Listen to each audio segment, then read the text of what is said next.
మనం అంటే ఎవరండి? మీ ఇంటి వాళ్ళ, మీ కులస్తుల, మీ ఊరి వాళ్ళ, మీ ప్రాంతం వాళ్ళ, మీ కులానికి చెందిన వాళ్ళ, మీ వంశానికి చెందిన వాళ్ళ? ఎవరు వీళ్ళు? ఎవరు వీళ్ళను? క్రీస్తు రక్తంతో కడగబడి దేవుని సొత్తైన ప్రజలు. దేవుని స్తోత్రం. చాలా మంది మనలో ప్రభు యేసు క్రీస్తు చేత రక్తం చేత కడగబడి క్రీస్తు సంఘముగా, క్రీస్తు అవయవాలుగా మారుతారు, కానీ కులం అనే గజ్జిని విడిచిపెట్టరు. ఇదేం గజ్జి? కులం అనే గజ్జి. మా కులానికే మా అమ్మాయిని ఇవ్వాలి, మా కులానికి నుంచే మా అబ్బాయిని తీసుకురావాలి, మా కులస్తులే. అక్కడికి వచ్చే వరకు, కులానికి వచ్చే వరకు గజ్జిలాగా కోక్కుంటూ ఉంటారు. కుల గజ్జితో నింపబడి ఉంటారు. ఇంకా అర్థం కాలేదు. క్రీస్తు రక్తంలో మనమందరం ఒకటేనని అర్థం కాలేదు. క్రీస్తు రక్తంలో మనము క్రీస్తు బిడ్డలమని, మనం ఏక వంశమని, ఒక జాతి వారమని, ఒకే దేవుని బిడ్డలమని ఇంకా అర్థము కాలేదు. మనసుకి అర్థం కాలేదు. ప్రియులారా, ఇలాంటి వారు తప్పకుండా పరలోక రాజ్యం రారు. దేవుడు మంచివాడనండి, మాట్లాడతాడనండి, నాతో మాట్లాడతాడనండి. Praise the lord. పక్క వాళ్ళతో చెప్పండి, దేవుడు నీతో మాట్లాడతాడని. మంచి చెప్పండి. Praise the Lord. హల్లెలూయా. దేవుడికి మహిమ కలుగును గాక. దేవుడు మనందరితో మాట్లాడును గాక. హల్లెలూయా. ఎవరు గొడుగులు వేసి కూర్చోకండి, దయచేసి. గొడుగులు వేసి కూర్చుంటారు ఏమని అంటే, గొడుగు వేసుకుంటే ఇటు వర్షం పడినప్పుడు ఏమవుతుంది? ఇటు వెళ్ళిపోతుంది. ఈ వాక్యం ఆమె కోసమే లేదా ఈమె కోసమే, ఆయన కోసమే లేదా ఈయన కోసమే. నిజంగా మరి వాక్యము కనుక మీరు అర్థం చేసుకోకపోతే, వాక్యాన్ని హృదయంలో తీసుకెళ్ళకపోతే, ఎంత ఆరాధన చేసినా, ఇంకా 2 రోజులు మీరు ఆరాధన చేసిన అర్థమే. ఎందుకంటే వాక్యం మనల్ని సత్యంలోకి నడిపిస్తుంది. నన్ను ఆరాధించే వారు ఆత్మతోనూ సత్యముతోనూ ఆరాధించాలని ప్రభు సెలవిస్తున్నాడు కనుక, ఒకరి ప్రవర్తన వాక్యం ద్వారా సరిచేయబడుతుంది. ఒకరి మంచి చెడులు నువ్వు సరిగ్గా ఉన్నావా లేదా అని తూచేది కూడా వాక్యమే. నీకు అర్థంలాగా నేను సరి చూపించేది వాక్యమే కనుక, వాక్యం మీద బహు ఆసక్తి కలిగి వాక్యాన్ని వినండి. సూటిగా మీ హృదయంలోకి వెళ్ళినట్లుగా, మీ హృదయాన్ని సరి చేయనట్లుగా. ఆయన వాక్యము సాకలి వాని సబ్బు వంటిది. ఈరోజు ఉతికిన బట్టలు వేసుకొని వచ్చిన మనం, సబ్బు కనుక లేకపోతే బట్టలు శుభ్రమవ్వవు, మన ఇంట్లో ఉన్న అంట్లు శుభ్రమవ్వవు, మన ఇల్లులో శుభ్రమవ్వవు. ఈరోజు మన ఆత్మ శుభ్రం కావాలంటే వాక్యం అనే సబ్బు కావాలి. Praise the Lord. హల్లెలూయా. మీరందరూ సిద్ధంగా ఉన్నారని నేను అనుకుంటున్నాను. వాక్యపు లోతులోకి, వాక్యాన్ని అర్థం చేసుకోవడానికి మీరందరూ సిద్ధంగా ఉండండి. వాయిద్యాలు వాయించేవారు కానీ, ఏ పని చేస్తున్న వారైనా కానీ వాక్యం మీద శ్రద్ధ ఉంచండి. దేవుడి స్తోత్రం చెల్లిస్తాం. వాక్యంలోకి వెళ్దాం. 1 తిమోతికి రాసిన పత్రిక 3వ అధ్యాయం 15వ వచనం. 1 తిమోతికి రాసిన పత్రిక 3వ అధ్యాయం 15వ వచనం.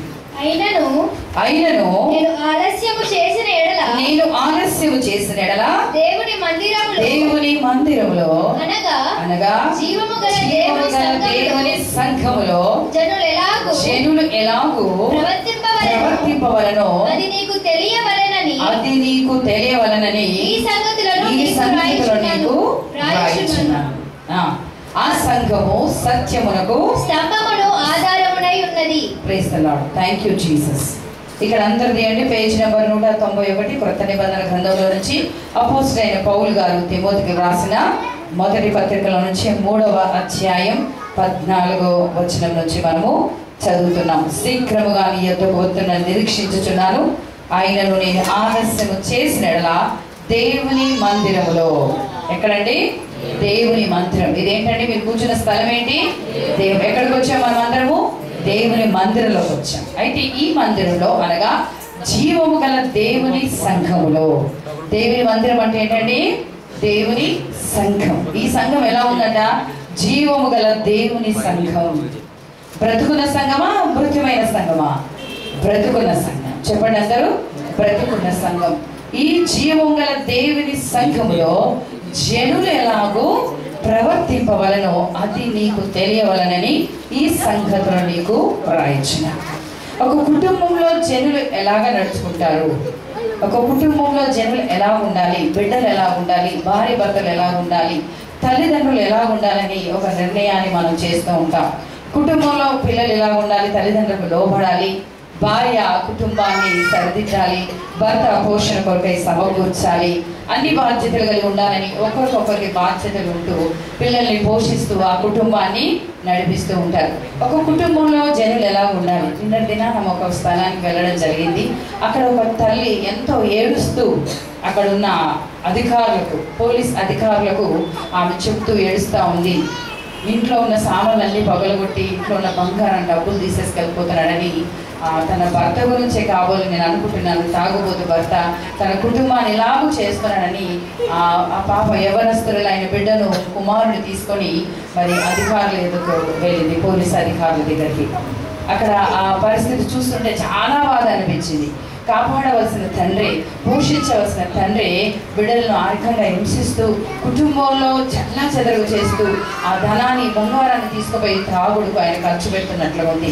ఆ పాప అంటుంది, సార్ మేము 4 రోజుల నుంచి మేము చుట్టూ మీరు తిరుగుతున్నాము, మీరు యాక్షను తీసుకోవట్లేదు, దీనికి కారణం మీరే సార్. ఇంకా ఇంకా దారుణం అయిపోతుంది మా ఇంట్లో పరిస్థితి, అంత గందరగోళం అయిపోతుంది, అద్దాలు పలగొట్టేస్తున్నాడు, ఇంట్లో ఉన్న బంగారం అంతా తీసుకెళ్ళిపోతున్నాడు అని ఆ అమ్మాయి రోధించడం నేను గమనించి చాలా బాధ అనిపించింది.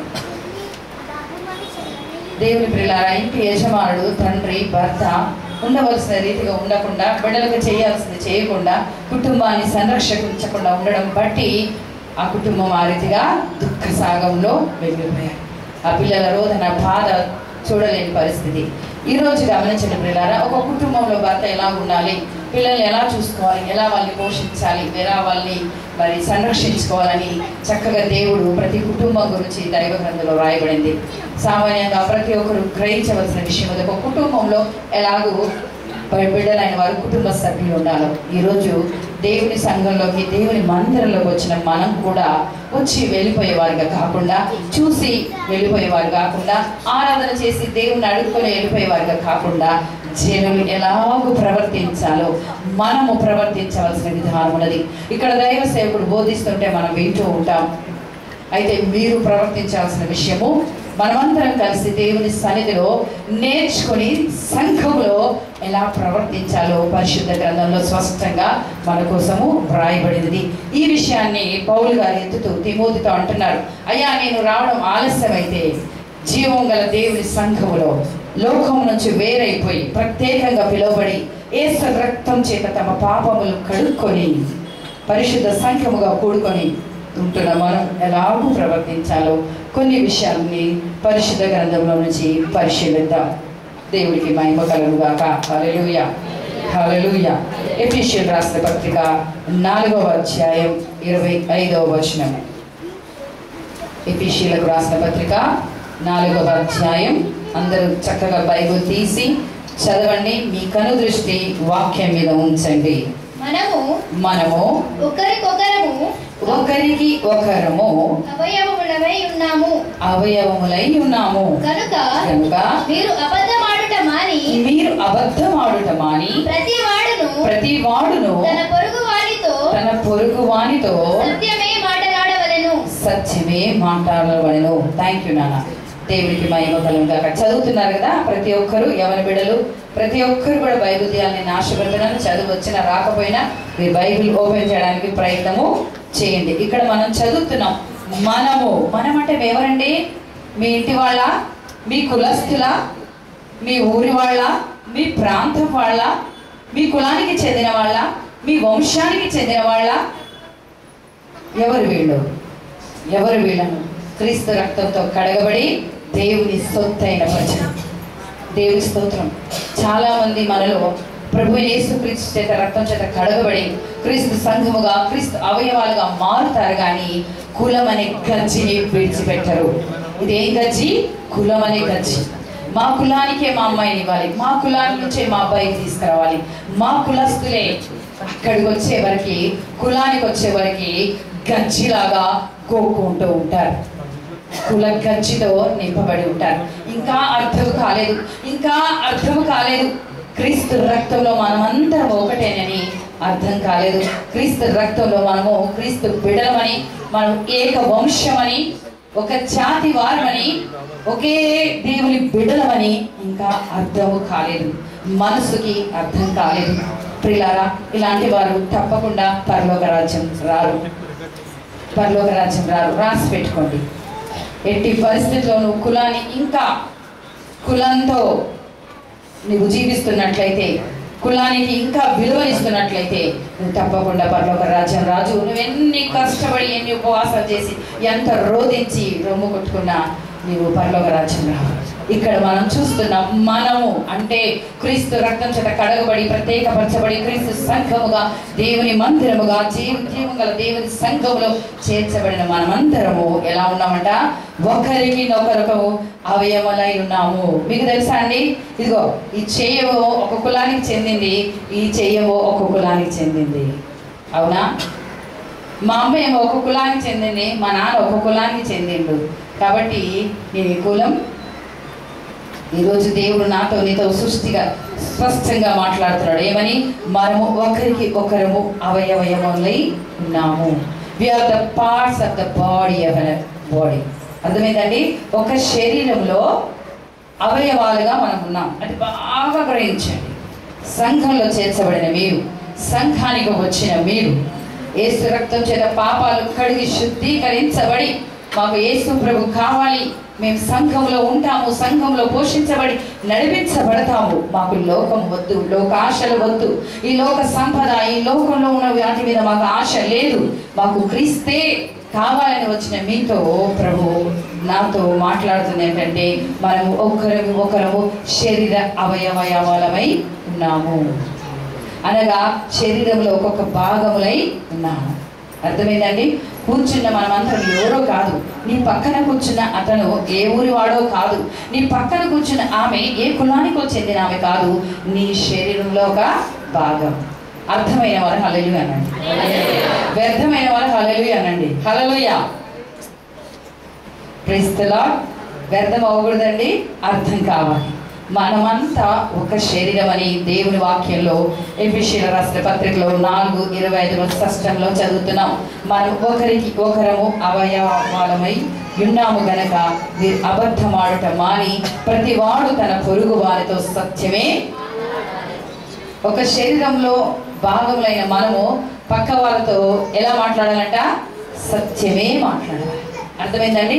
మనమంతా ఒక శరీరముగా ఉన్నామని దేవుని వాక్యం ద్వారా మనము తెలుసుకుంటున్నాం. అలాగే గలతీయుల రాసిన పత్రిక 5:26 గలతీయులకు రాసిన పత్రిక 5వ అధ్యాయము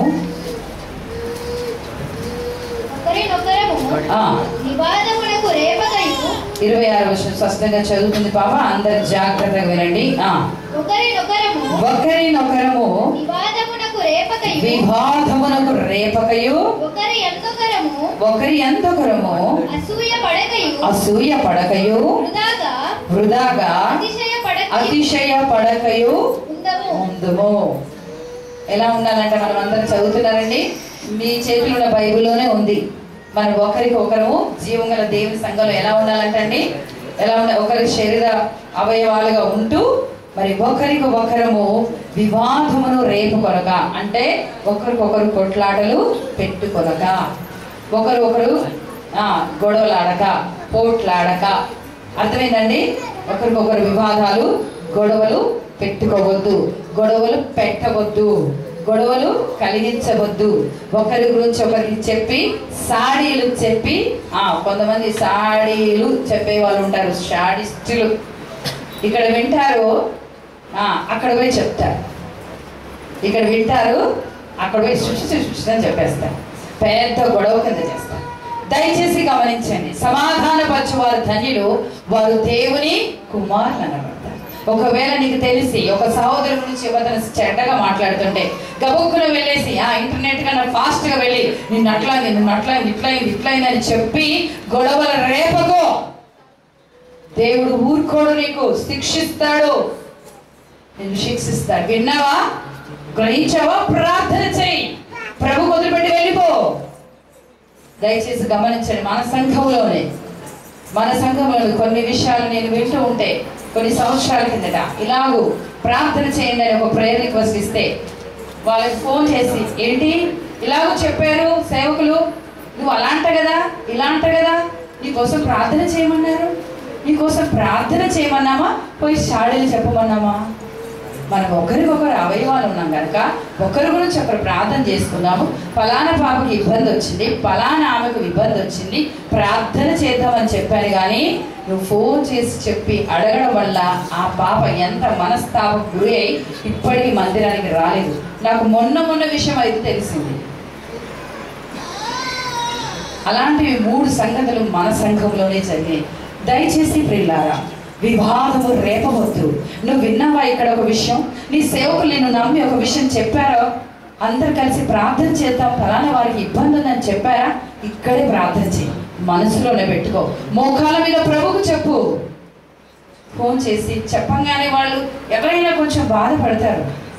అయ్యో మా గురించి అలా చెప్పారా, మేము ప్రేమతోటి మనం ఒకరికొకరు ప్రార్థన చేసుకుందామని మాత్రమే చెప్తాం. అది రహస్యమైతే అసలే చెప్పం.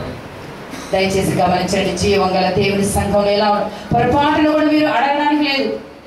ప్రార్థన చేసావా, ఆ పలానా ఆవిడకి బాధ వచ్చిందని, వాళ్ళ కుమారుని ద్వారా ఈ శోధన వచ్చిందని, ఏమ్మా మీ కుమారుని తిట్టేశాడంటగా, అడిగితే బాధపడదా? ఏమిటి బాధపడదా? ఇలా ఉందంట పరిస్థితి, మనం ప్రార్థన చేద్దామని మాత్రం చెప్తాం. అలా చెప్పిన వాళ్ళు మీలో ఉన్నారు, ఇంకా కూడా ఉన్నారు. బహు జాగ్రత్తగా ప్రభునామంలో మిమ్మల్ని హెచ్చరిస్తున్నాను. మరొకసారి ఇలాంటి సంగతులు మన సంఘములో జరగడానికి వీల్లేదని నేను ప్రకటిస్తున్నాను. దేవుడికి మహిమ కలుగునుగాక. చూడండి, ఒకరికి ఒకరు వివాదము రేపు కొనక ఏం చేయాలని వాక్యం సెలవిస్తుంది. చదువుమా. అసూయ పడకయు వృధాగా అతిశయ పడకయు ఉందా. వివాదం రేపవద్దు, అతిశయపడవద్దు. నాకు ఎక్కువ వచ్చు, నాకు ఎక్కువ తెలుసు, నేను ఎక్కువ పాట పాడగలను, నాకు మంచి స్వరం ఉంది, లేదా నేను బైబిల్ బాగా చదవగలను, నేను దేవుడు భక్తిలో ఎక్కువ ఉన్నాను. వృధాగా అతిశయపడవద్దు. మన అతిశయం ఏదైనా ఉందంటే క్రీస్తునందే. What we have the talents. మనకి ఏదైనా టాలెంట్ ఉంది, ఏదైనా మనకు గొప్పతనం ఉందంటే అది ప్రభు ఇచ్చినదే. ప్రభు ఇచ్చినదే. నీకు జ్ఞానం ఎక్కువ ఉంటే అది ప్రభు ఇచ్చినదే. నీకు సామర్థ్యం ఎక్కువ ఉందంటే ప్రభు ఇచ్చినదే. నీకు ఆస్తి ఎక్కువ ఉందంటే ప్రభు ఇచ్చినదే. నీకు చదువు ఎక్కువ ఉందంటే అది ప్రభు ఇచ్చినదే.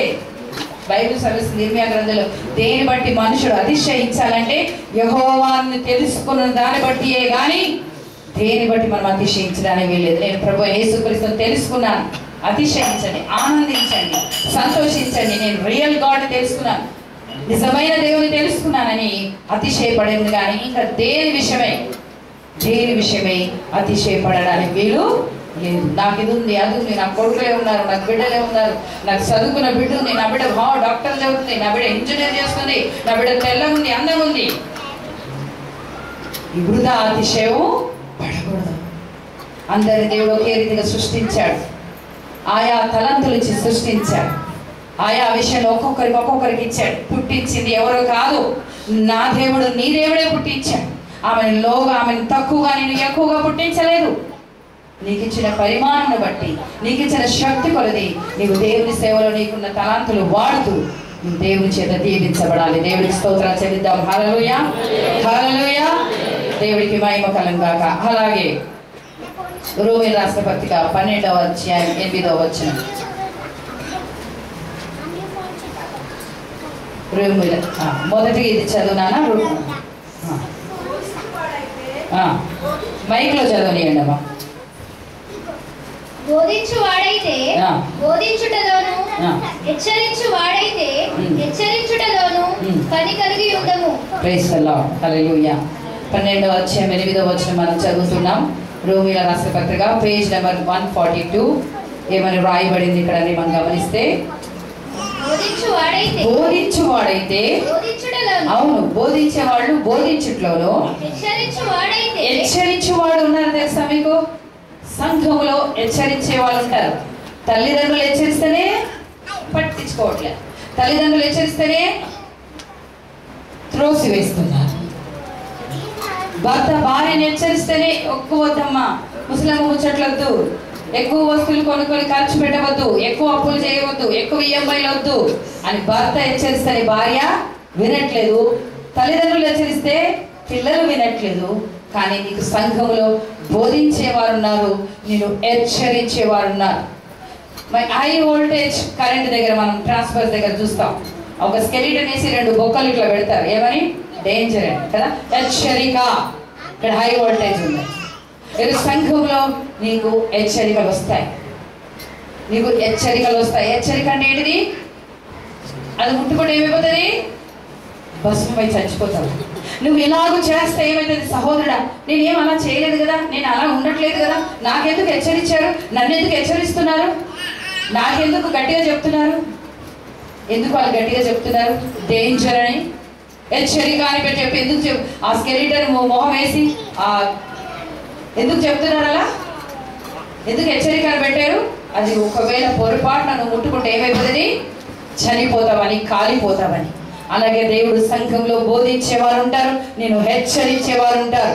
అటువైపుకు వెళ్ళకు, అలాగూ చేయకు, అలాగూ ఉండకు, అలాగూ నడవకు, అలాగూ తినొద్దు, అలాగూ వెళ్ళవద్దు, అలాగూ తిరగవద్దు అని చెప్పేవారు నీకు సంఘములో ఉంటారు. నీకు బోధించేవారు ఎంత పెద్దవాడమైనా దేవుని సన్నిధిలో నువ్వు హెచ్చరికలు తీసుకోవాల్సిందే. ఆమె దేవుని హెచ్చరిస్తున్నప్పుడు నువ్వు దాన్ని సహృదయంతో తీసుకోవాల్సింది. నీకు బోధిస్తున్నప్పుడు, నేను హెచ్చరిస్తున్నప్పుడు నువ్వు వాటిని సహృదయంతో తీసుకోవాల్సిందే. దేవుడికి స్తోత్రం కలుగును గాక. హల్లెలూయా. చదవమా. పని కలిగి ఉందమో పంచిపెట్టువాడు శుద్ధ మనసుతోను, పై విచారణ చేయవాడు జాగ్రత్తతోను, కరుణించువాడు ప్రైజ్ ది లార్డ్. దేవునికి మహిమ కలుగును గాక. ఇది జీవం గల దేవుని సంఘములో ఉండవలసిన పరిస్థితులు. మేలుకున్న వాళ్ళందరూ హల్లెలూయా చెప్పండి. హల్లెలూయా, హల్లెలూయా, హల్లెలూయా. ఎంత మంచి దేవుడవేసయ్యా, పాడదామా? నీవెంత మంచి దేవుడవేసయ్యా, చింతలన్నీ తీరేనయ్యా నిన్ను చేరగా. ఎంత మంచి దేవుడవేసయ్యా, చింతలన్నీ తీరేనయ్యా నిన్ను చేరగా. ఎంత మంచి దేవుడవేసయ్యా, పాపినైనా నేను పడవి దూరంగా పారిపోగా. అందరూ కలిసి పాపినైనా నేను అందరూ దూరంగా పారిపోగా. ప్రేమతో నన్ను ప్రేమించి నన్ను హత్తుకున్నావేసయ్యా.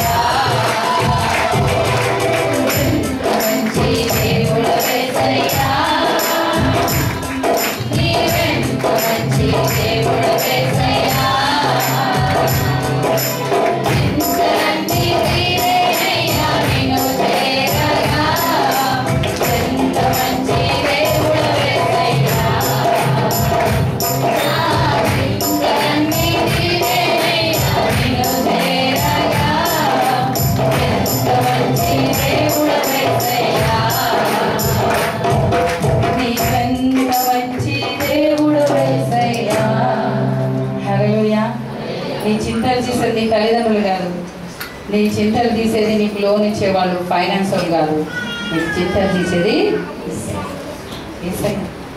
చింతలు తీర్చబడిన వారు మాత్రమే నాతో పాటు ఆనందించగలరు. చింతలు తీసిన దేవుడు ఉన్నాడని తెలుసుకున్న వాళ్ళు మాత్రమే నాతో కూడా ఆనందించగలరు. కూర్చున్న వాళ్ళు మీలో ఇంకా చింతలు, ఇంకా వేదనలు, ఇంకా బాధ, ఇంకా కృంగుదలు ఉన్నట్లయితే ఈరోజు నీవు ప్రభు అయిన యేసుక్రీస్తు యొద్దకు వచ్చి నీ భారం ఆయన మీద, నీ హృదయ భారం అంత ఇచ్చే కొంచెం తీసుకొని పోయేటప్పుడు. ఒక ఆయన ఇంట్లోకి అడవిలో పోతా ఉన్నాడట. ఒక ముస్లిం బరువుగా మరి కూరగాయలుగా ఎత్తుకొని పోతా ఉందట, ఒంటరిగా నడుచుకుంటూ. చాలా బరువు ఉందట, పాపం నడవలేక నడుస్తూ ఉందట. ఆ వైపు వెళ్తున్న ఒక మంచి ట్రక్లో వెళ్తున్న ఒక వ్యక్తి చూసి, అయ్యో ఈ పాపం ఈ ముస్లిం ఎంత భారం వస్తుంది అని చెప్పి జాలిపడి మరి ట్రక్ ఆపి ఆవిడని మరి ఆ బండిలో ఎక్కించుకోవడం జరిగింది.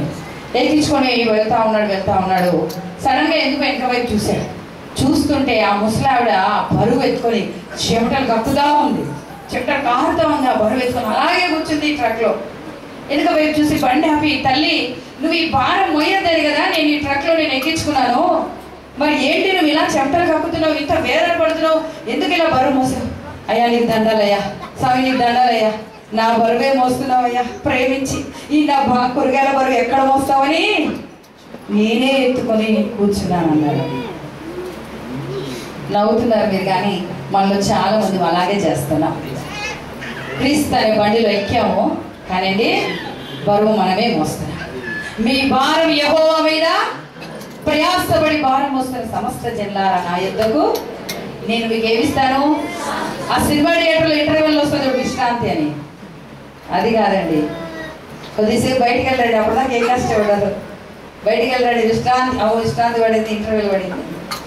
ఆ విశ్రాంతి కాదు, ఇది శాశ్వతమైన ద రిలాక్సేషన్.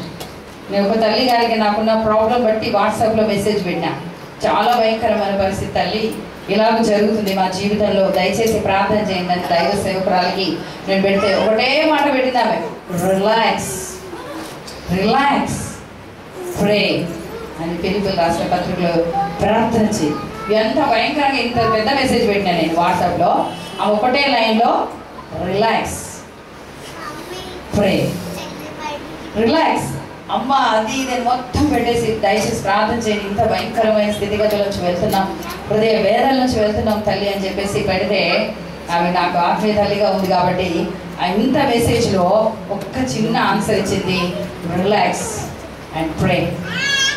ఆ మాట విన్న తర్వాత నిజంగానే నేను రిలాక్స్ అయిపోయి ప్రార్థన చేయడం మొదలుపెట్టాను, విజయాన్ని సాధించాను. హల్లెలూయా. నీకు సాధ్యమే, సర్వం సాధ్యమే, ఒక మాట పలికిన చాలు అయ్యా, ఒక మాట పలికిన చాలు అయ్యా, ఒక మాట పలికిన చాలు. నీకు సాధ్యమే, సర్వం సాధ్యమే, ఒక మాట పలికిన చాలు అయ్యా, ఒక మాట పలికిన చాలు అయ్యా, ఒక మాట పలికిన చాలు. విన్నపాలు విను దైవమా, నా కన్నీరు తుడుచు దైవమా. స్తోత్రము యేసయ్యా, నీకే స్తోత్రము యేసయ్యా,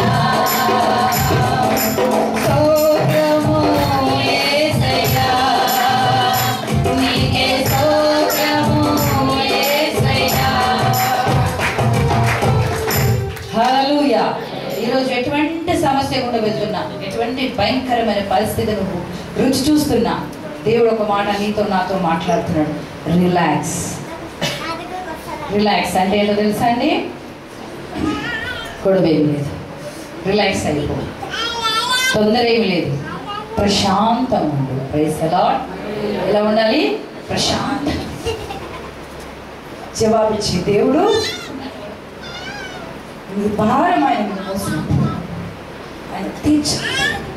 నాకున్న సమస్యను ఏ అధికారులు తీర్చలేరు, ఎంత పెద్దటి వారైనా తీర్చలేరు, ఎన్ని లక్షలు ఇచ్చినా తీర్చలేరు, ఎన్ని కోట్లు ఇచ్చినా తీర్చలేరు. కానీ కన్న తండ్రి ప్రశాంతత కలిగి ఉండు అని ఒక్క మాట చేత నేను ప్రశాంతంలోకి వెళ్ళిపోయినప్పుడు ఆ పరిశుద్ధ దేవుడు సులభంగా ఎర్ర సముద్రాన్ని దాటింపజేశాడు. హల్లెలూయా, హల్లెలూయా. మీకు సహోదరులు నాతో పాటు కలిసి ప్రార్థించారు, నాతో పాటు కన్నీరు కాచారు. మీ అందరికీ వందనాలు ప్రభు పక్షాన. ఇక్కడ మనం గమనిస్తే దేవుని వాక్యంలో మనం చూస్తున్నాము, సంఘంలో బోధించేవారు ఉంటారట, హెచ్చరించేవారు ఉంటారట, పంచిపెట్టేవాడు ఉంటారట. పంచుతారట వాళ్ళు. దేవుడి స్తోత్రం. మన సంఘంలో బోధించే వాళ్ళని చూసాము అనేవారు అలాగే చెప్పండి. బోధించేవాళ్ళు లేరా? హల్లెలూయా. బోధించే వాళ్ళు ఉన్నారంటే హల్లెలూయా అనండి. నేను చేస్తుంది అదే పనిగా. సరే, హెచ్చరించే వాళ్ళు ఉన్నారా సంఘంలో? ఉన్నారా? అది మీరేనండి బాబు అంటారా? Praise the Lord. హెచ్చరించే వాళ్ళు ఉన్నారు, బోధించేవాళ్ళు. ఈ పంచి పెట్టే వాళ్ళు ఎవరున్నారు? పంచిపెట్టేవాడు శుద్ధ మనసుతో. దేవుడికి కొంతమంది ఈవుల్ని ఇస్తాడండి, కొంచెం ఎక్కువగానే ఇస్తాడు, కొంచెము ఎక్కువగానే ఇస్తాడు. ఎందుకు ఇస్తాడు? దాచేసుకోమని ఇస్తాడు. అవునా? సింగపూర్ బ్యాంక్లో దాచేయాలని ఇస్తాడు, పంచి పెట్టమని ఇస్తాడు. హల్లెలూయా. కొర్నేలు గారు ఏం చేస్తున్నాడంట? అన్యుడై ఉండి దేవుని యందు భయభక్తులు కలిగి ఉండి తన ఎద్దుకు వచ్చి వారికి ఎన్నో ధర్మ కార్యాలు చేస్తున్నాడంట. మాకే లేదమ్మా 7 ధర్మం చేస్తామని అంటారు కదా. దేవుని వాక్యం సెలవుస్తుంది, క్రీస్తు యేసు మహిమలో మీ ప్రతి అవసరము తీర్చు. ఐశ్వర్యవంతుడి కుమారులు కుమార్తెలు ఎవరు? పేదోళ్ళు కాదు కదా. మా డాడీ చాలా ధనవంతుడు అండి, మా డాడీ చాలా ఆస్తిపరుడు, కానీ నేను పేదదాన్ని అంటే వాళ్ళు ఏమంటారు? ఏంటమ్మా మీ డాడీ ఐశ్వర్యవంతుడైతే నువ్వు కూడా నేర్పిస్తుంది. క్రీస్తులో మనమంతరము ఐశ్వర్యవంతులం అవుదుగాక. ఎందుకోసము? గట్టిగా మనం పంచిపెట్టలేదు కాబట్టి మనకి లేదు. బైబిల్ చెప్తుంది, వెదజల్లి ఇచ్చేవాడు వర్ధిల్లుతాడు, తగిన దానికంటే తగ్గించేవాడు ఏమవుతాడు? లేమిలోకి వెళ్ళిపోతున్నాడు. తగిన దానికంటే ఎక్కువ ఇచ్చినవాడు వర్ధిల్లుతాడు. ప్రేస్తమా. హల్లెలూయా, హల్లెలూయా. పుచ్చుకొనుట కంటే ఇచ్చే ధన్యత ఎవరికైనా ఉందా? నేను చూడాలనుకుంటాను మన సంఘంలో. ఇచ్చి నేను ఆశీర్వదించబడానమ్మా, పంచాను అన్నీ నాకే అది దాచుకోకుండా అన్ని నా వాళ్ళకి, మా వాళ్ళకి, నా బిడ్డకి, నా కొడుకే అని అన్నీ నేను దాచుకోకుండా నేను పంచుతూ ఉన్నాను. సువార్తను పంచుతున్నాను, సభలు ఏర్పాటు చేస్తున్నాను, సువార్త పత్రికలు, టీవీ పరిచర్యలు, మా సంఘం నుంచి టీవీ పరిచర్య జరగాలని నేను సువార్త కోసము సువార్త దానం చేస్తున్నాను, పత్రికలు పంచుతున్నాను, సువార్త మీటింగ్ పెట్టండి అని నేను పంచుతున్నాను. మందిరంలో మరి సేవకులు పిలవండి, చక్కని కూటములు జరిగించండి అని నేను పంచుతున్నాను. అన్నిటికైనా శ్రేష్టమైంది ఏందో తెలుసా? మనము ఇచ్చే దానాల కన్నా ఏ దానం గొప్పదండి? కన్యాదానమా? సువార్త అనేది ప్రతి ఒక్కరికి ఉండాలి. దేవుని స్తోత్రం. మరి మన సంఘంలో పంచి పెట్టేవారిని దేవుడు లేకును గాక. Praise the Lord. అది నేనే ఉండదు గాక. ఆమె అనేస్తారు, మీరే ఉండండి అని ఆనేస్తారు. మీరు అనుకోండి, పంచి పెట్టేవారు మన సంఘంలో ఉందరు గాక. అది నేనే ఉందును గాక. అది నేనే ఉందును గాక.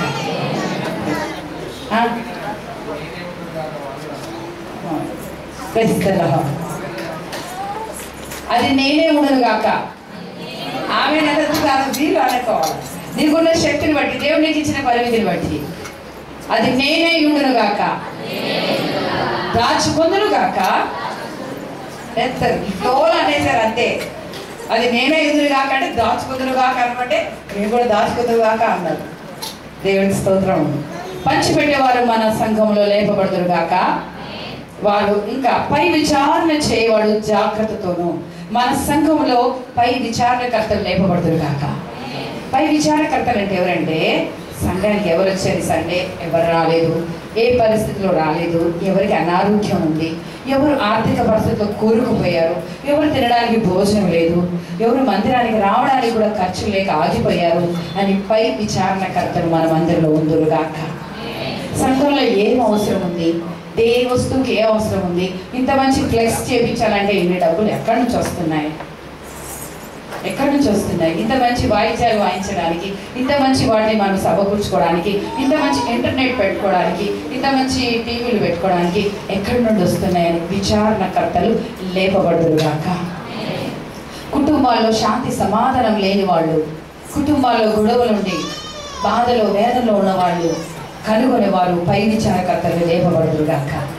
సంఘానికి ఎవరు మానేశారు, సంఘానికి ఎవరు వస్తున్నారు, ఇంకా ఎవరు రావాలి, సంఘం ఎలా నింపబడాలి, కింద ఉన్న హాల్లో ఎవరెవరు కూర్చున్నారు, ఎవరు వింటున్నారు, టీవీ నడుస్తుందా, కూర్చున్న వాళ్ళు చక్కగా కూర్చుంటున్నారా, కింద ఉన్న పిల్లలు సక్రమంగానే ఉన్నారా అని పై విచారణకర్తలు లేపబడుదురుగాక.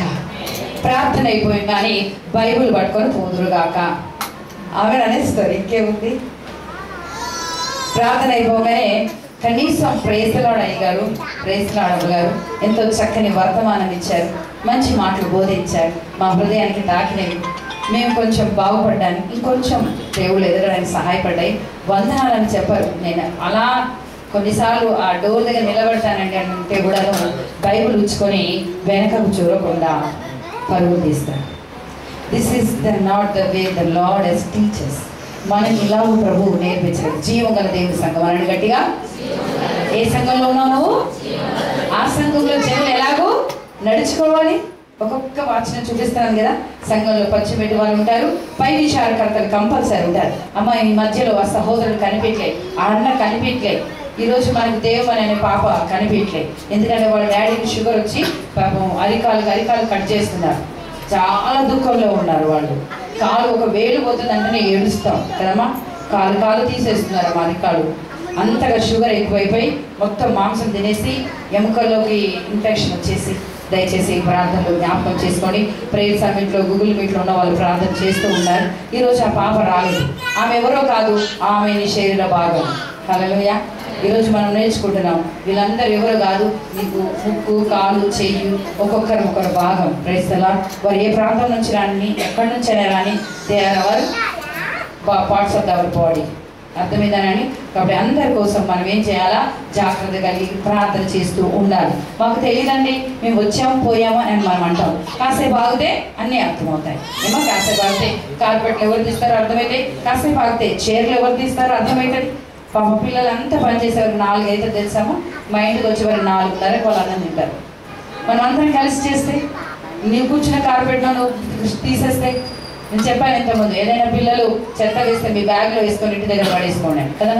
మీరు కూర్చున్న కార్పెట్ కానీ కూర్చున్న చైర్ కానీ ఒక పక్కకి వేస్తే ఆ పిల్లలు కూడా మీలాగనే 1:30 పోయి బూబ తినేస్తారు.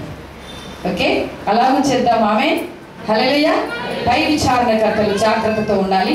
కరుణించువాడు సంతోషముతో పని జరిగింపవలెను.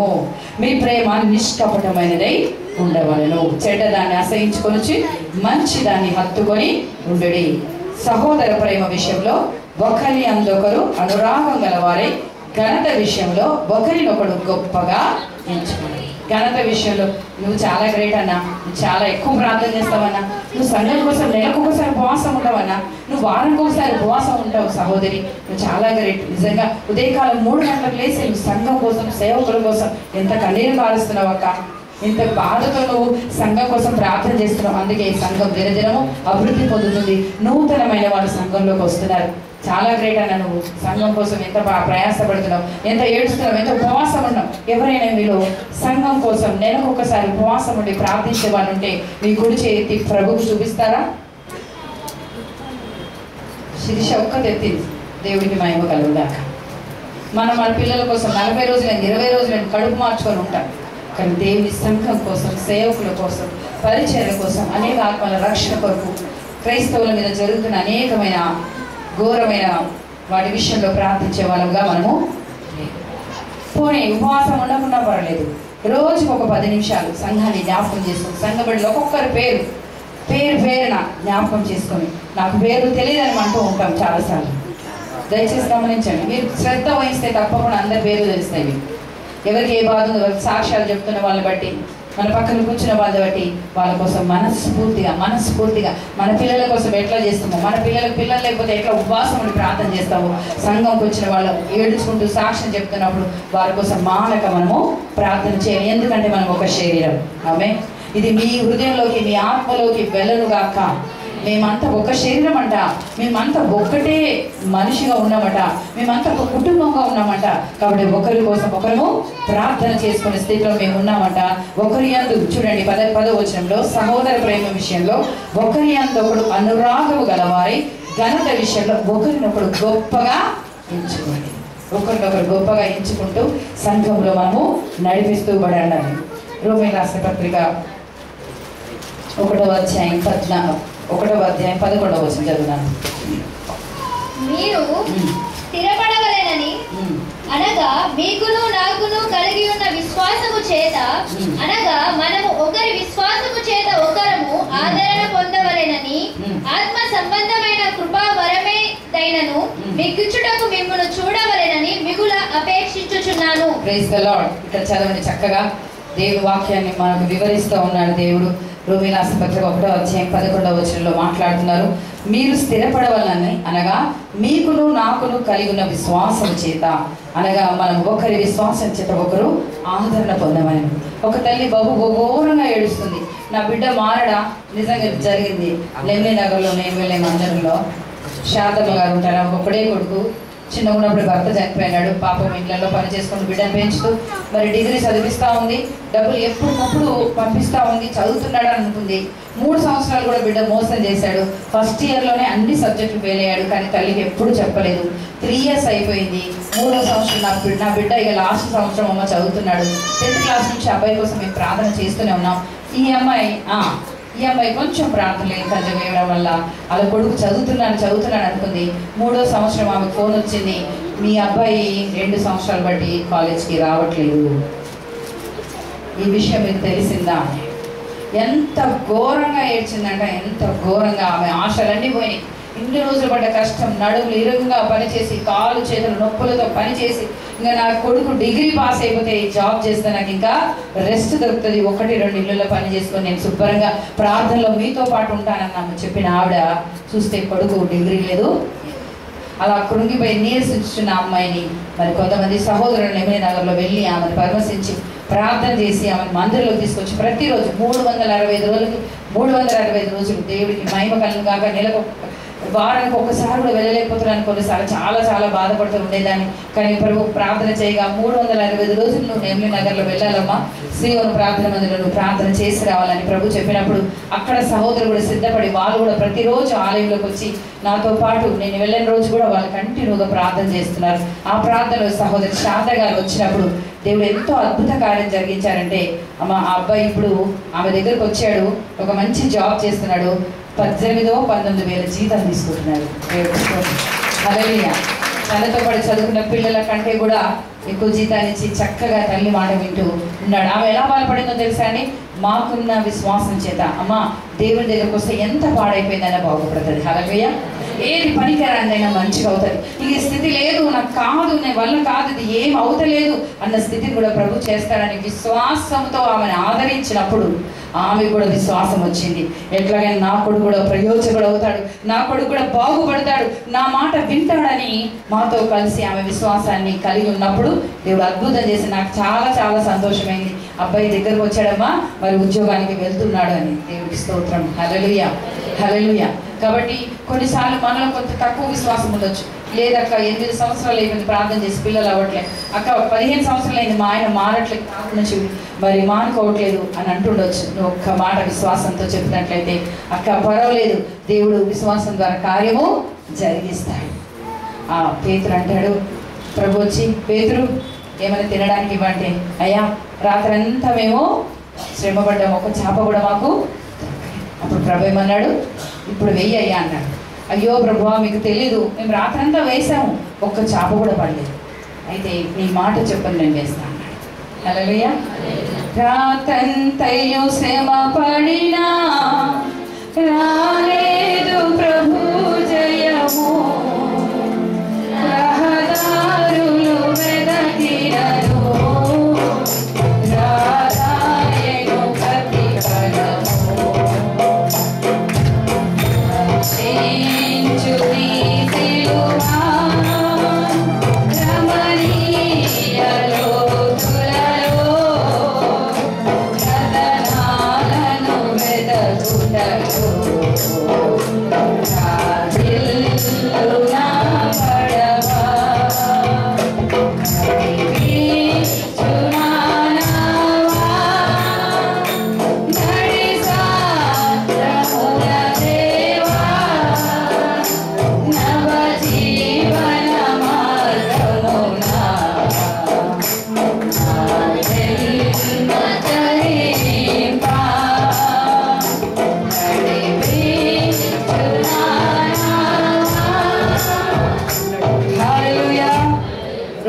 పత్రికలో 15-14 చూద్దాం. నేను మళ్ళీ అడుగుతాను ఏమేమి చెప్పానో అవన్నీ నాకు మీరు జవాబు చెప్పాలి.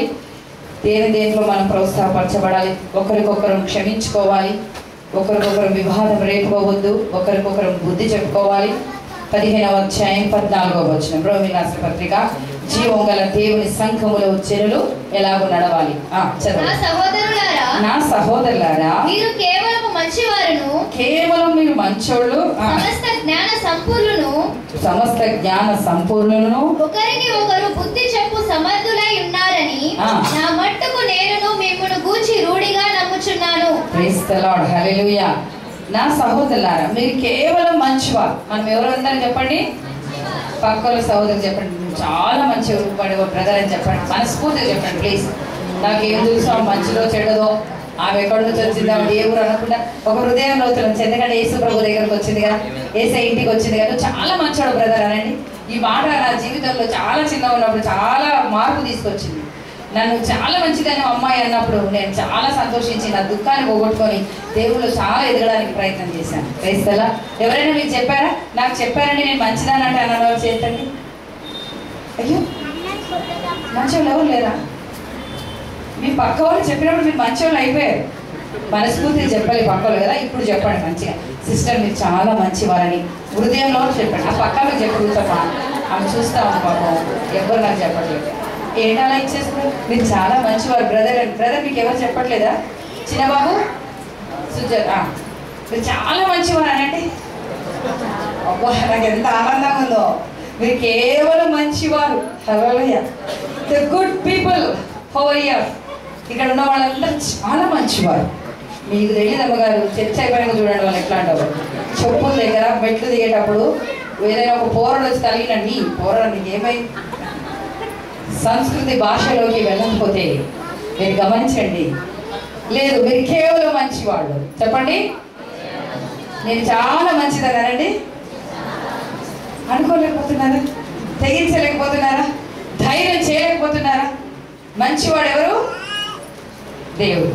ఆ మంచి దేవుడు ఎక్కడికి వచ్చాడు చెప్పండి. కనీసం నీలోకి తీసుకోండి. నువ్వు మంచిదాన్ని కాకపోవచ్చు, నీ పనిలో ఒకరికి నచ్చే ఒకరికి నచ్చుతుండొచ్చు కదా, కానీ దేవుడు మంచివాడు కాబట్టి ఆ మంచి దేవుడు నీలోకి వస్తే నువ్వు చాలా మంచివాడివి. హల్లెలూయా. మంచి వారికి మేలు చేసే దేవుడు. హల్లెలూయా. నేను ఎప్పుడు ఎలా మంచిదాన్ని అయ్యాను? నాలోకి యేసయ్య వస్తే. ఆమేన్. మీరు కేవలం మంచివారుడు, సమస్త జ్ఞాన సంపూర్ణుడు. ఏమంటే మాకు శోధన వచ్చిందని నాకు సాక్ష్యం చెప్పాను కదండి. సంపూర్ణమైన జ్ఞానం లేక అజ్ఞానంతో అంటే సజ్ఞానంతో తను ప్రవర్తించినందున మాకు అంత పెద్ద శోధన వచ్చింది. వారి జ్ఞానంతో ఉండుంటే, సంపూర్ణమైన జ్ఞానంతో వారు మాతో మాట్లాడిన డిస్కషన్ చేసిన ఈ శోధన మాకు వచ్చి ఉండేది కాదు. సగ జ్ఞానంతో సగ విషయము తెలిసి సగమే తెలుసుకొని ఎంతో ఇబ్బంది పెట్టారు ఇక్కడ. అందుకనే దేవుడు, మనము సంపూర్ణమైన జ్ఞానం లేకపోతే మనకు ఒక్కరికే బాధ అయితే పర్వాలా, నీకు కనుక సంపూర్ణమైన జ్ఞానం లేకపోతే నీ చుట్టుపక్కల వాళ్ళందరూ బ్రతుకు ఇట్లా ఏడుపు బ్రతికైపోతుంది. నీలో సంపూర్ణమైన జ్ఞానం లేకపోతే నీకు ఒక్కడికి నష్టం కాదు బ్రదర్.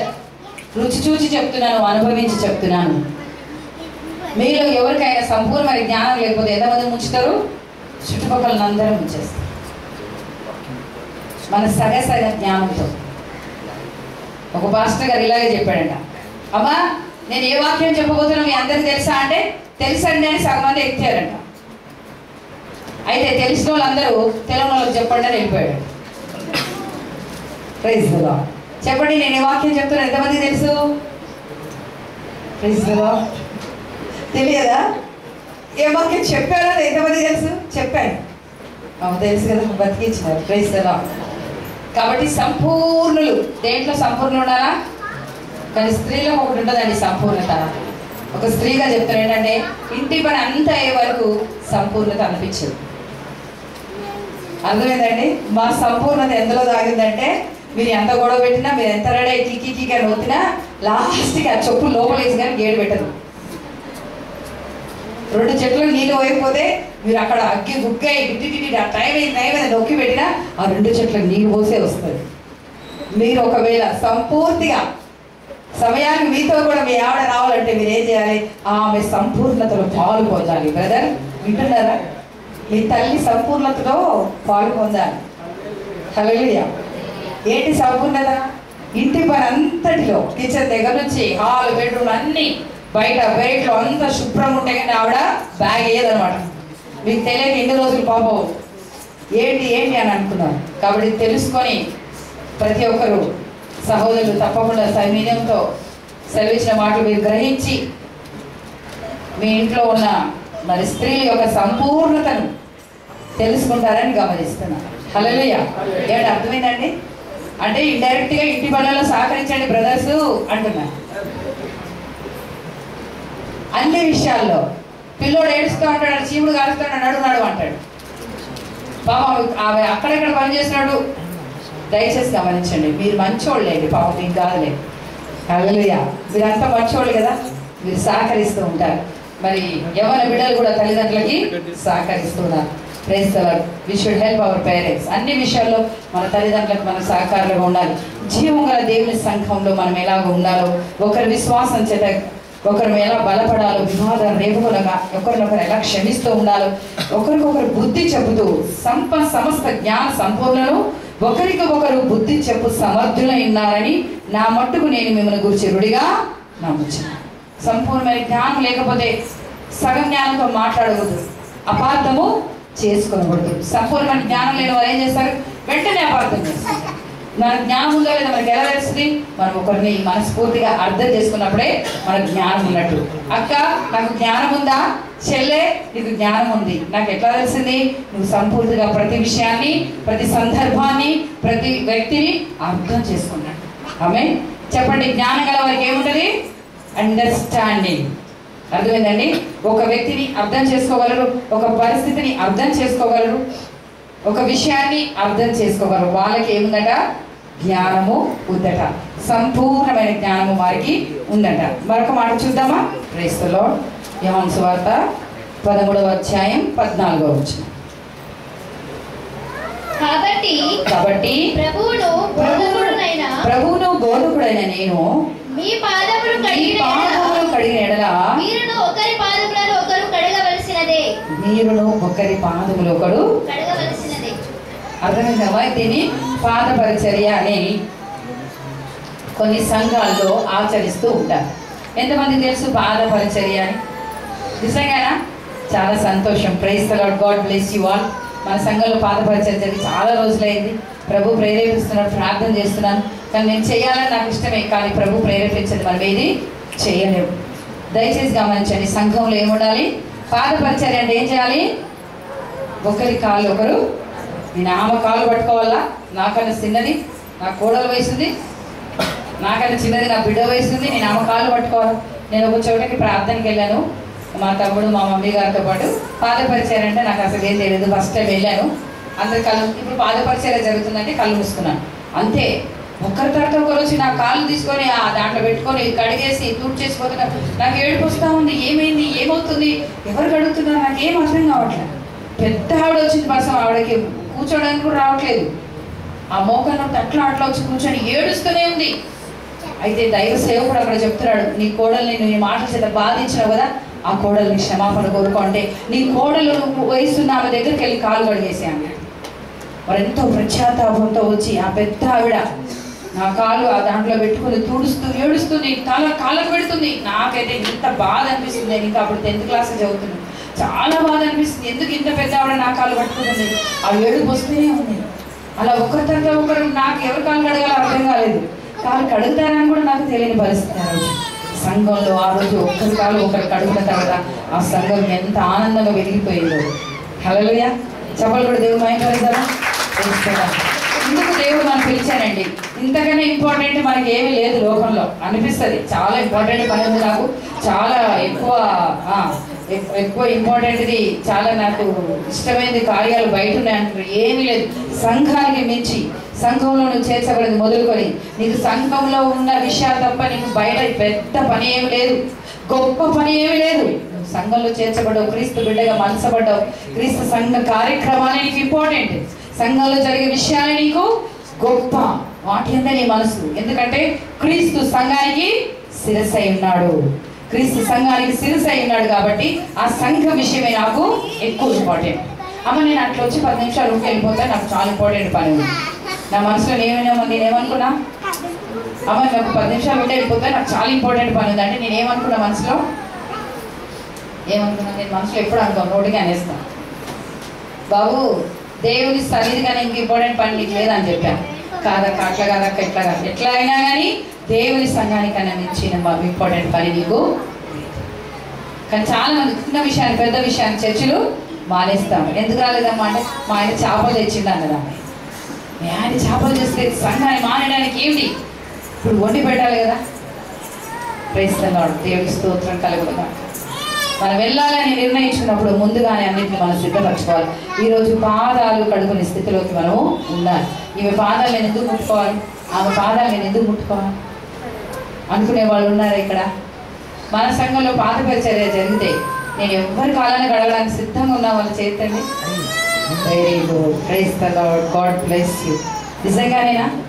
ప్రైజ్ చెప్పండి. ఈ గుంపు ఏమి ఎత్తలేదు, ఎత్తి దించేశారు ఆ లోపల. నేను అటు చూసినప్పుడు praise the Lord. God bless you. నిజంగా మీరు ఆశీర్వదించబడిన వాళ్ళు.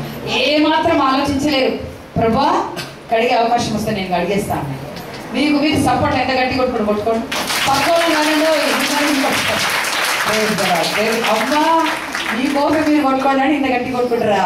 చాలా సంతోషం. దేవునికి స్తోత్రం కలుగుగాక. మరి ఒక మాట మనం చూద్దాం దేవుని వాక్యముల నుంచి. మొదటి తెస్సలోనికే గ్రంథము 5వ అధ్యాయం 14వ వచనం. వాక్యం నాకు అర్థమవుతుందని ఎవరు అలలేవనండి? Very good. మొదటి తెస్సలోనిక 5వ అధ్యాయం 14వ వచనం. సహోదరులారా మేము మీకు బోధించినది ఏమనగా అక్రమంగా నడుచుకుని వారికి బుద్ధి చెప్పండి. చెప్తున్నామా? ఈ రోజుల్లో చెప్తే వాళ్ళు వింటున్నారా? అయ్యా తాగొద్దు, అయ్యా గుట్కాలు తినకూడదు, అయ్యా ఇట్లా భార్య భర్తలు గొడవ ఆడకూడదు, పిల్లలు చక్కగా తల్లిదండ్రులకు లోబడాలంటే వింటున్నారా? కానీ మనకు మాత్రం దేవుడు చెప్తున్న బుద్ధి చెప్పండి. వాళ్ళు విన్నా వినకపోయినా నువ్వు కనుక బుద్ధి కలిగి ప్రవర్తిస్తుంటే, నువ్వు దేవుళ్ళనే నడుస్తుంటే, ఒక అమ్మాయి చర్చికి రాకుండా శుక్రవారం రోజు అక్కడ ముచ్చట్లాడుతుంటే నాకెందుకులే, నేను ఉపవాసం ఉన్నాను, నా దేవుని సరిగ్గా నేను వెళ్ళిపోతానని బైబిల్ ఉంచుకొని మందిరంలోకి వచ్చడం కాదు. కానీ వచ్చేటప్పుడు సహోదరి ఈరోజు శుక్రవారం ప్రార్థన కదా, మన సన్నిధిలో గడపాలి, రండి అని మాత్రం బుద్ధి చెప్పండి. ఎంతమంది శుక్రవారం ప్రార్థనలు మానేస్తున్నారు? ఎంతమంది ఉపవాసం పడి బాప్టిజం తీసుకున్న తర్వాత కంపల్సరీ నువ్వు వారానికి ఒక్కరోజైనా ఉపవాసం పడి దేవుని సన్నిధిలో గడపాలి. నీకు షుగర్ ఉన్నా, బీపీ ఉన్నా, ఏదున్నా సమయాన్ని అనుకూలించి 12 గంటల వరకైనా పర్వాలేదు ప్రార్థన చేసుకొని ఆ తర్వాత నువ్వు భోజనం చేసుకోవాలి. అది నీ ఆత్మీయ నియమము, ఆత్మీయ క్రమము, అది నీకు ఆత్మలో బలపరుస్తుంది. ఎంతమంది శుక్రవారం ఉపవాస ప్రార్థన పాల్పొందుతున్నారు? మీ చెయ్యెత్తి ప్రభు చూపిస్తారా? Praise the Lord. మందిరంలోకి వచ్చేవాళ్ళు ప్రైజ్ ది లార్డ్. మహాగణుడవు మహోన్నతుడవు. Praise the Lord. Hallelujah. Sorry, ఒక్కరు కూడా ఉపవాసం ఉన్నట్టు సహోదరులు చేతులు ఎత్తలేదు. అందుకు నేను మహాగణుడైన దేవుని వైపు చూడాల్సి వచ్చింది సార్. ఇది మొదలుకొని ఆ చివరి వరకు కూడా మేము ఉపవాసం ఉండి ప్రార్థన చేస్తున్నామమ్మా అని ఒక్కరు కూడా ఎత్తలేదు. మీ అందరికి నిండు వందనాలు. ఎందుకంటే ఈరోజు ఒక మంచి నిర్ణయం తీసుకోబోతున్నారు. 12 వరకే ఉండండి, తర్వాత భుజించండి.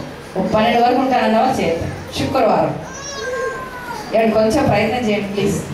ఉండగలను మీరు అనుకుంటే. అయిపోయి అసలే కుదరదా? Praise the Lord. ఉండేవాళ్ళు కొంతమంది ఎత్తట్లేదు, సాయంకాలం వరకు ఉండేవాళ్ళు ఎత్తట్లేదు. దేవుడి స్తోత్రం కలుగుగాక. మనం ఉపవాసం పడి ప్రార్థన చేయడం ఎంతైనా మేలు, మన శరీరానికి కూడా చాలా ఆరోగ్యకరం. శుక్రవారం ఉపవాస ప్రార్థన మానేశారు ఏమన్నానండి, మీ పక్క వాళ్ళకి చెప్పండి, అక్క మళ్ళీ శుక్రవారం నుంచి ప్రార్థన రానండి, హెచ్చరించేసాడు. అక్క ఈ శుక్రవారం నుంచి చర్చికి రావాలని గట్టిగా చెప్పండి. మీరు చెప్పుకోరలేండి, వాళ్ళు చాలా మంచివాళ్ళు. చెప్పండి పక్క వాళ్ళకి. ఏదో అంటారు కదా, ఏ రాయికి ఏ కాయ రావుతుందో. ఈ అబ్బాయి చెప్పాడు శుక్రవారం రమ్మడానికి, నైట్ షిఫ్ట్ వచ్చింది, వెళ్ళిపోదామని వస్తాడేమో. బాయ్స్ అస్సలు కదలట్లేదు, సహోదరులు ఒక్కరికొకరు చెప్పుకోవట్లేదు. మన విషయం మనకు తెలుసు, మన ఉద్యోగాలు మనకు తెలుసు, అలాగేం తెలుసండి. ఇంటి దగ్గర ఉంటారు. చెప్పారా? ఏమని హెచ్చరించారు? బుద్ధి చెప్పారా? అమ్మ బుద్ధి చెప్పండి పక్క వాళ్ళకి. ఏమని బుద్ధి చెప్పాలా? అక్క శుక్రవారం ఉపవాస ప్రార్థన రా అక్క అన్నా, శుక్రవారం ఉపవాసం రా అన్న చెప్పండి. శ్రీకాంత్ హరీష్కి చెప్పు.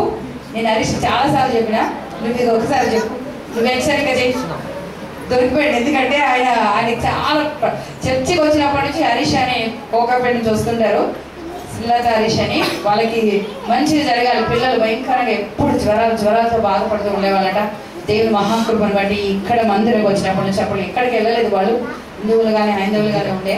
కానీ ఎప్పుడైతే సంఘానికి వచ్చారో అప్పటి నుంచి పిల్లలు ఆరోగ్యంగా ఉంటున్నారని హరీష్ మరి శ్రీలత సాక్ష్యం ఇచ్చారు. ప్రభు వాళ్ళతో మాట్లాడారు, ప్రతి శుక్రవారం మీరు ఉపవాసం ఉండి సన్నిధికి రావాలని. దేవుడు ఈ సందర్భంగా మరి శుక్రవారం ఏం రావాలండి? నాకు బుద్ధి చెప్పారని ఎవరు చేయకండి. ఎవరు చెప్పారు బుద్ధి?